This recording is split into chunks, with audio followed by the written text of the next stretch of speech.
Back in 2017, before I was on YouTube, when I was working my 9-to-5 job, when I was living at my dad's house, I remember I would meditate every morning, and I had this candle that I would do this technique with where I'd observe my thoughts and just stare at the candle flame. But then I had this paper that had on it the things that I wanted to create in my life. And what I would do is I would say it in the present tense. And I remember how I could feel the energetic difference between what reality was to what I wanted. I remember thinking and feeling to myself, I have 100,000 YouTube subscribers. That was one of them. I am so grateful now that I have 100,000 YouTube subscribers. And there was this feeling of inadequacy. There was this feeling like it's fake. Why would I even say that? It's obviously not true. And there was this feeling of imposter syndrome that came along with that. At the same time, there was the thing that shifted it all for me was I remember there was this one piece of paper that I have been trying to find inside of my iPad, because I'm pretty sure it's somewhere in my iPad. It was actually a photo that I took of this piece of paper that I wrote a couple notes down on, but it was just 4 simple statements, 4 simple things that came from something I learned that I began to apply and completely changed everything. And even though it was this whole fake it till you make it, it was this understanding that it has to do with just knowing that we get in life the direct reflection of who we are being. But there was a missing key that was the block for me that I had to eventually embody. Now, first off, what was that piece of paper? What did it say on that paper? Now, what it said is it talked about knowing, believing, and behaving as if you are the version of you that you prefer to be. Even though the reflection on the outside doesn't reflect that back yet, being it because it's who you choose to be. And it sounds very simple, but there was a couple missing components that I literally woke up this morning thinking about. And I went to bed last night feeling so much gratitude for just me visualizing what I want to create in my life. And it's not just what I want to create in my life, because if we look at creating in life, that's also like do mentality. It's like, I need to do something. Now, I'm not saying that it's like you sit there and you meditate and you just like think about what you want and it just magically appears. There's a higher degree to this though. It's not about just having, doing, but it's about being, understanding that you get a reflection of who you are being. So in 2017, there was a moment where I decided from this moment going forward, I'm going to be a full-time YouTuber. Even though I have no reflection of that in my life, even though I've only made 1 YouTube video, or 2 or 3 YouTube videos maybe at the time. I think I had 3 videos made, and then I said, I'm gonna make a video every single day no matter what, because this is who I choose to be. And I committed. That was one thing I really want to point out. I committed that version of me, because sometimes people will start to be a new version of themselves, and then their friends or their family will say, what the hell are you doing? Go back to who we know you as. And you say, oh, I'm sorry. I'll go back to the way you're used to me. But it's important to remember that also in every moment, you are who you choose to be. Think about it. Any celebrity, anyone that's accomplished a lot of stuff, at a certain point, they viewed themselves in a certain limiting self. They may have viewed themselves as a 9-to-5 job goer. They may have viewed themselves as someone with lots of limitations. But at a certain moment, they decided, this is who I am. This is what I'm about. This is what I'm committing to. And it's like there's no other options. Like that's who they are now. And then they just made the choice to be it. They gave themselves permission to be it. Now, I want to point this out to you as well, and what that missing key was, and then talk a little bit about some parallel reality understandings that will sound kind of esoteric, but it's very powerful for wiring in this new you. Okay, so first off, when it comes to this, understand the values. Like, I remember doing this at a Tony Robbins seminar, actually. One thing that we did was, we were doing this like, it was Date with Destiny, it's back in 2019. And I remember there was this thing where you kind of like come up with an identity for this old you, and then you would do this dance, and then you would get into the old pattern, and then what happened is then you would shift out of it and shift into the new pattern. And it was like a way of shifting out of your old identity into your new identity. If you look at the work of Joe Dispenza, similar. Old familiar self, new version of you. It's like your old self, familiar self, transcending that and stepping into the unknown, stepping into this new version of you. Very similar. You talk about the book Psycho-Cybernetics by Maxwell Maltz, which is all about the inner self-image. He was a plastic surgeon who literally became fascinated with how when people had a certain self-image, they would do anything they can to stay consistent to that. And if they thought something about themselves, even if they changed their facial structure, they would still feel the same way, because he realized there's this inner self-image that everyone has, that everyone's fighting to be in alignment with. And when I learned that back in 2012, was when I read that book, I realized that my own self-image was I'm a mediocre sales employee working at Nordstrom's and women's shoes. And then I realized that was my identity. I was thinking, feeling, and acting equal to that version of myself. I started to view myself as I started to be literally a top salesperson. And within days, I was consistently at the top of the sales list from the day before, because it was a sales commission job. Interestingly enough, you can apply that towards anything. So when people are like, I'm going to feel gratitude for the house, like I want to focus on the house that I want or the money that I want, and they focus on the have, remember, this is the lowest. We talk about vibration. We talk about levels of being. The highest level is being. You get in life who you are being. People cut themselves short when they just focus on what they want to have or what they want to do. If you can focus now for the ways you can choose to be right now, these come anyways. Like the more I was living in integrity, the more I was living in vulnerability and authenticity, and the more I was following my purpose from this level of like, also we could add purpose to this. What is your purpose? Is there a higher vision that you have? So for me, I realized the old version of me, who I was being in that 9-to-5 job. Let's look at it. What did I have at the time? I lived at my dad's house. I didn't even have my own house. I had a room at my dad's house where it was like a little like library, like big thick bookshelves and a little twin-size bed in the corner. And that's where I lived. And I went to a 9-to-5 job that I had that I did not enjoy, selling women's shoes. Working at Barney's, New York. Being told what to do by managers. Going to work because it felt safe, familiar. I had no more ever than $3,000 in the bank. I remember one time I had a friend that I was like, every now and then we would use our discount. We got like 35% off. So I'd like use my discount and get like friends from other stores and stuff, discounts on stuff, and then they would do it for us. I don't think we're supposed to do that, but we did it. And I remember one time he put money in my account and it like doubled it somehow. Like it was a mistake in the bank. And I thought all of a sudden I had like $3,500 in my bank account. That was more than I ever saw in my bank account. Up until I left my 9-to-5 job and started doing what I love. Literally, I just had this self-image where like money was not something that I knew how to store. It's not something I knew how to like keep. My self-image, I just always lived paycheck to paycheck. Until I switched my identity, until I switched who I was being. I also had no time. I remember working that 9-to-5 job. Literally, I'd work 5 days a week, and on my off days, I would be doing laundry, and like I would just be getting ready for the next 2 days. And it was like this hamster wheel.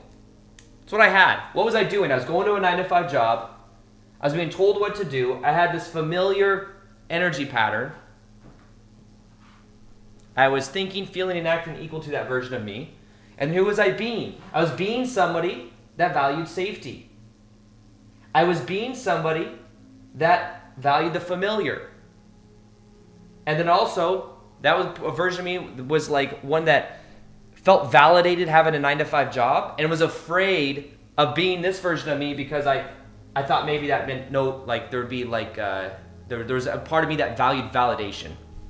And I was afraid of what other people would think. So it kind of kept me trapped in this old mentality. Now, I will say this too. A lot of times, this old identity, it's values we were given. It's values that we learned growing up. but they're not values that we actually chose. So when people say, and they're looking at what they're creating in their life, understand that it's not just about focusing on these are the reflections of this. This version of me too did not have the mentality and the work ethic, the self-motivation to be this version of me. Now, it did have it. I just hadn't activated it yet. All of these things I'm talking about in these videos are things you can activate inside of yourself. So what I eventually did is I activated and realized at this 9-to-5 job, someone else tells me what to do. And this version of me, of being this full-time YouTuber and this dream life like identity, I have to be the one to have my own willpower. No one's going to motivate me to make videos every day. No one's going to be on my ass about it. So I committed to the daily videos, and this was a brand new version of me. And this is what I'm applying to my life even now, where I'm realizing I can shift. So know, behave, and be the version of you that you choose to be. It's very simple, but it's like we make it more complicated because we have such a story of how we used to be, of the values we were given. These feel very familiar. But nonetheless, let's look at where I'm at now. Not to brag or anything, I'm just showing you the contrast here. Now, this is all, by the way, natural for me. This was natural for this identity. This wasn't something that was on a pedestal. I was like, oh my God, this would be so awesome. By the time I now have houses and money and time, it's natural for me. It's a natural part of my self-image for me to have money in the bank. It is a natural part of my self-image. And now let me also say this. From this level of perspective, money was kind of viewed as like this negative thing for a while because that is all spiritual and stuff, and there's like these spiritual belief systems. Money now, I see as a resource. I do not have a negative relationship with money. And money, I see as something that comes as a reflection of the value I put out into the world. So this version of me, it is natural to have money in abundance. It is natural for me to have different houses. I have houses in different places where I go where I want to go when I want to go there. I travel. I'm not saying this to brag. I'm just saying like this is the difference as a reflection of what I'm about to share with you. Now, what do I do now? I make YouTube videos. I have more of an energy of stepping into the unknown. I've activated a level of willpower inside of myself where I am self-sufficient. I'd say I'm going to do something and I do it. I remember after 2 or 3 weeks of making videos on YouTube when I was shifting from this to this, I realized that I had a good willpower. It was like, I believed I didn't. I made videos every day, and people would say, how do you do this? And I'd say, I don't even know. This is just who I am. And then I realized, if there's something I want to put my mind to, I put my mind to it, and I just do it. I have good willpower. So through putting in reps, I then started to see myself differently. Now what else do I do? I'm self-motivated. I get to travel for a living. I love travel. I love new experiences. And this is then all a reflection of this. I've chosen to live by integrity. Even got it tattooed somewhere. Where is it? Is it on this side? Yeah, integrity. Integrity. It's a value I choose to live by. Part of integrity is me living in alignment with my purpose. It is part of me being vulnerable as well. This part of me wanted validation and approval. This one's more lives by vulnerabilities, afraid to show the parts of myself that sometimes people would be afraid to share. And I do that also because it feels authentic. I know some people that are YouTubers or not calling anyone out. I'm just saying, like, no, some people that would come onto YouTube, what they might do is they might want to be positioned as like the guru on top of the mountain. And what I realized early on is I want to be vulnerable. I want to share these parts of myself because I think it could really resonate with people and help people. Now, authenticity. Choose to live by the value of authenticity, this value of allowing spirit to flow through me to add value to other people. So imagine you're wearing different glasses. And imagine there's the glasses of this ideal version of you that's doing what you love, that follows your passion. Also, another value of this I'm bringing even more into my life. I was reading about this recently, actually, because I was looking at numerology again. I find it fascinating. But one of my soul urge number in numerology is 3. And 3 is like all about fun. It's entertaining. It's witty. It's playful. It's kind of like a childlike energy. It's the heart's desire, the soul urge. But basically what I'm realizing is sometimes it becomes so serious for me to accomplish all these things that I don't have as much fun. So I'm realizing now I want to bring that element into the way I am being. I can give myself permission to be it.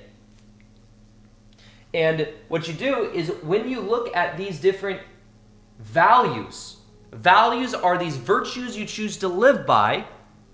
You can feel gratitude for living by these values right now by choosing whatever your values are. So instead of focusing, this is where people get tripped up. They're focusing on the law of attraction and what they want to create of all of these things. But this all comes, the money, the houses, the time, what you do, the YouTube videos or whatever you're passionate about, comes as a result of you focusing on the gratitude for your own identity, of who you choose to be. Who are you being? Now you can choose your identity to understand that you, through which the lens you see reality is what you get reflected back. So who are you being? At a moment, I decided I'm going to be a full-time YouTuber. I committed to that version of me, and eventually reality began to change. Now, another thing I'll point to is if you're looking to wire in these qualities, and you look to your past timeline, you look to your past. This can happen sometimes where you're like, you look to your past, and maybe you're like, well, I've always liked being told what to do. I've always found safety in being told what to do. So you look at your timeline. Let's say this is right now. Now what happens is you're like, yeah, I've always liked being told what to do, even though I don't, maybe you're like, I don't like being told what to do, but I've always found safety in someone else telling me what to do. And then you look to your past, you can see, oh yeah, that one time the teacher said this thing, I felt shame, and then I decided this is who I am, and it's better to stay within the box. And then you have this other thing where maybe something happened with a girlfriend or a boyfriend or something like that, and you realize that playing small or staying in that box was safe. Now what happens is in the present moment, when you focus on that energy, it is easier for you to remember past experiences where those values were activated. It's literally like when you are being this version of you, of valuing safety, familiarity, validation, or whatever else it is, it's literally easier for you to remember other times in the past where that was the case. Because the way the neuronal connection in the brain works, the neurosynaptic connections in the brain work, is paths that fire and wire together. It's like it's able to find other times where that was the case. However, if you start feeling the gratitude for the things that you prefer, the values you prefer to bring on, and you use your imagination to really connect to your past, like not just your imagination, but like you get into like a subconscious state of relaxation, you will remember other times where these were activated. Where you could be like, oh yeah, I remember this time this one thing happened I didn't agree with, this level of integrity. And what I did is, this one time over here with my past, something wasn't right at this job that I had, for example. Maybe something happened at a job that you had, and you said something about it, or you told someone no, or you wouldn't like agree to do something, and you're like, wait, I do live in integrity. You know, I used to think I didn't have strong willpower. You know what? There was that one time I was in that debate tournament, and I really committed to learning as much as I could about this topic, and I ended up getting first place. So one time I got first place in this debate tournament. And I remember it was like the ceremonial thing, and I'm on stage, and everyone's cheering and stuff, and I got first place in Lincoln Douglas debate. Oh yeah, I can commit myself to something and do something. You look at authenticity or fun. There are many times in my past where I can see if I'm in a serious mindset, I'll be more easily able to remember other times when things were very serious. If I'm having fun and I look to my past, I can remember other past times when the focus was having fun. So basically what you can do is you can use these lens of reality, of integrity, vulnerability, authenticity, fun, whatever your values are, and you can literally remember times in your past that reaffirmed that. Now here's the thing, you are who you choose to be right now. You are who you choose to be right now, and in this moment right now, there are different past versions of you. And what I mean by this is there are different moments in your past where certain of these were activated, and even the new version, the new values were activated. By focusing and feeling the gratitude for living as this version of you now, you will begin to change your energy field. So I'm feeling gratitude now for the things I want to create in my life, for me feel the gratitude for the fun in my life. The ability to go out and to have fun. The ability to go out and to do things just for fun. Whether that's me going on the boat on the lake, or me traveling and going to some beautiful place and eating at beautiful restaurants, me having fun with friends, me stepping out of my comfort zone to like go do activities I haven't done. I can imagine that version of me and make the choice to do it and be it, and I will be activating this energy. And you can do the same thing. So when we talk about shifting into a new you, understand that every moment you're a new you. You make a new choice about who you are. Now, one thing we're going to be doing in January is a 21-day challenge for shifting into a new you. We're literally going to be going through this process of activating your highest timeline. And right now is the best time to join with bonuses and everything. If you want to check it out, you go ahead and click the link below. Join the 21-day New You Challenge. Grab your spot. Meow. We're going to be going through this process together, and understand that from the inside out, you can transform yourself and let go of the imposter syndrome, the self-sabotage, the fear, the things that are holding you back, just the past. But when you start feeling gratitude for this version of you, you will begin to shift your vibration in a very powerful way. Now, if you haven't seen it as well, I do have a new meditation that's on activating your highest timeline. It will literally help you activate this right here. If you want to do that meditation, I recommend you do it for 21 days and you watch what happens. It'll be right here.